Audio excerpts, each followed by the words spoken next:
I'm also a bit of a cougar. Do we know what a cougar is? It's an old... Look at you. Oh, yes! I found the cougar. Oh! Yeah, a cougar, it's an older woman that likes younger men. Oh, somebody else has found out now. Oh! Somebody said to me recently, what's the difference between a cougar and a MILF? Now, if you don't know what a MILF is, that's an acronym for Mother I'd Like to. I can't be a MILF, I haven't got any kids. However, I have shagged my nephew's mate. So that makes me an ALF. Well done, you got that. I had to explain that in Wolverhampton. Bloody hell. What's wrong with shagging your arms? What can I ask, right, what's the first thing you do when you go for a weigh-in? This is men and women, but ladies, what do you do the first time, before you go have a weigh-in, what's the first thing you do? Right, that's the ladylike answer over there. Take your clothes off, take your shoes off. The woman here is like, have a shit! It's right there, isn't it? You get there and you go, I need to lose a pound! The answer I was looking for was take your shoes off. I went to this Weight Watchers in Sutton Coldfield, and this woman was a right stuck-up cash. Oh, you can't take your shoes off. Health and hygiene. Health and hygiene. Oh, fucking silly cow, I'm not going to go back. Anyway, I did go back, and I won Slimmer of the Week. She said, Karen, share with the group how you've lost your weight. I said, I've changed my shoes.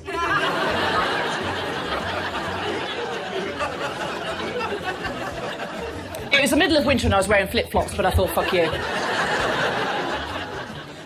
This really happened to me, actually. This is when I realised I needed to lose weight. A friend of mine, another comedian, said to me recently, you've actually got a nice face.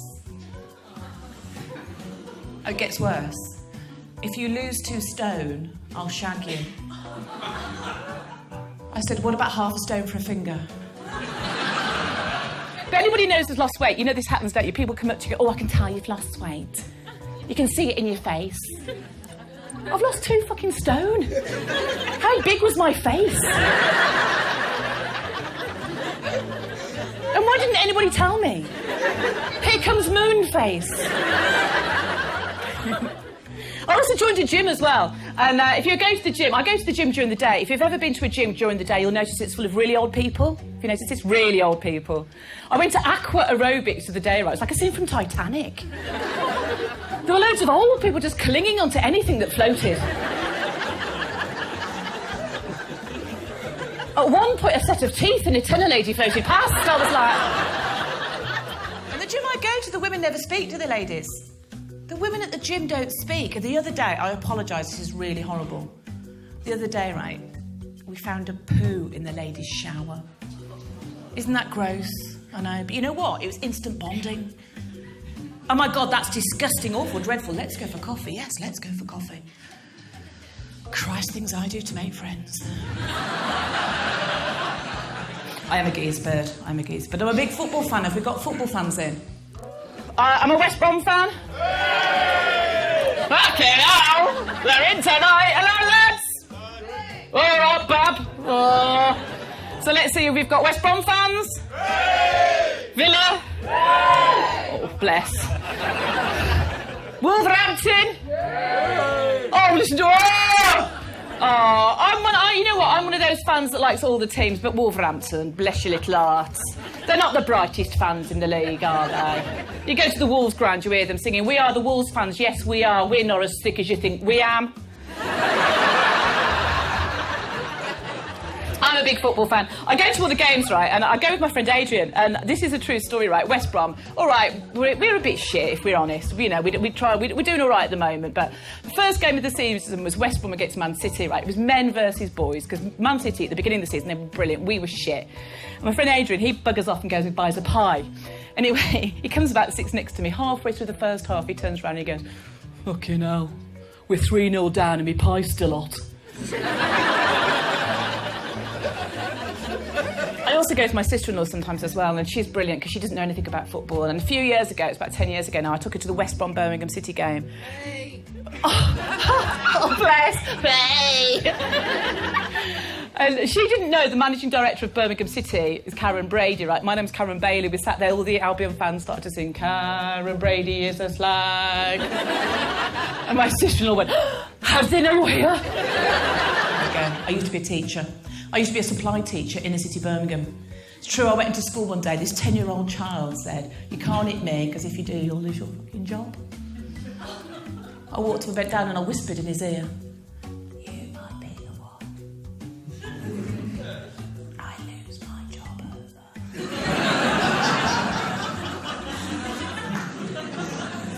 Not a word all day, little shit. Have we got... Where's our teachers? We had a teacher. I heard somebody who was... Where's the teacher? Hello, you're the primary school teacher, aren't you? Hello. Well, those are the little ones, aren't they? They're brilliant, aren't they? You can drop kick them. Can I ask, right, what time do you finish work? 6 o'clock? 6 o'clock? Wow. That crest won't grow itself. I was teaching them history the once. We started to talk about the Tudors and Henry VIII. This little kid wanted to know about Anne Boleyn and went, "Miss, why was Anne Boleyn beheaded?" I went, "Well, she had a few too many boyfriends." So the kid went, "Miss, was she a slag?"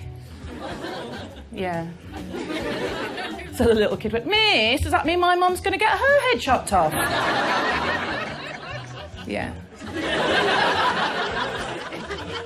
And I do think that's why I've been single for so long. They say 80% of people meet people through work. I think it's 80%. I was a primary school teacher. Who the hell was I going to meet?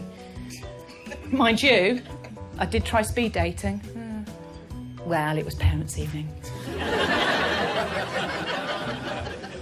I'm talking about condoms, right? I live on a boat. I live on a boat in the middle of Birmingham, Sherborne Wharf. Yeah, come and visit me. The weirdest things people say to me living on a boat is, "What's it like during the floods?"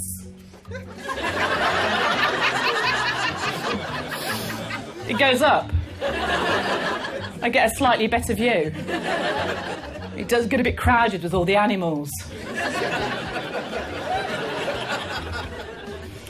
When I moved onto my boat, I moved out of my old flat onto my boat. This is a true story. I found some condoms that are out of date. That's sad, isn't it? Well, I can't throw them away, so I do what I do with all my out-of-date stuff. Send to the local school for Harvest Festival. Well, good for you, mate, because ladies in the room, right, even if you've got a partner, bid them off the night, get your friends together, have a few drinks, go online and do cyber sex. It's brilliant. Men get right in there. "Hello, my name's Graham. How big are your tits?" "Very small, my name's Malcolm." I even went to one of those singles parties, you know, the ones where you throw your car keys in. I was the only one to do it. Had to go masturbate in my micro. Well, I didn't have to. Even my sat-nav joined in. "Left a bit. Right a bit. You've reached your destination." One thing that's really pissed me off, the fastest selling book ever in the UK. You know what I'm talking about? 50 Shades. I'm glad somebody said that. Somebody last night said the Bible. I was like, considering my next sentence is middle-aged women wank to it, that's really inappropriate, isn't it? Fucking love Genesis.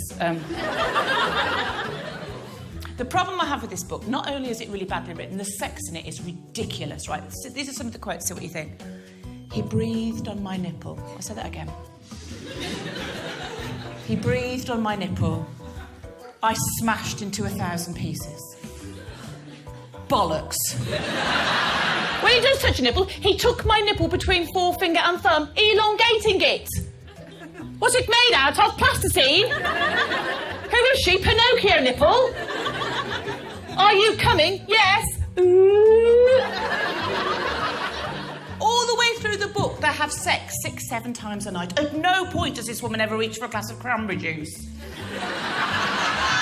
Yeah, women laughing. Look at Ian's face. Not a fucking clue, have you, Ian?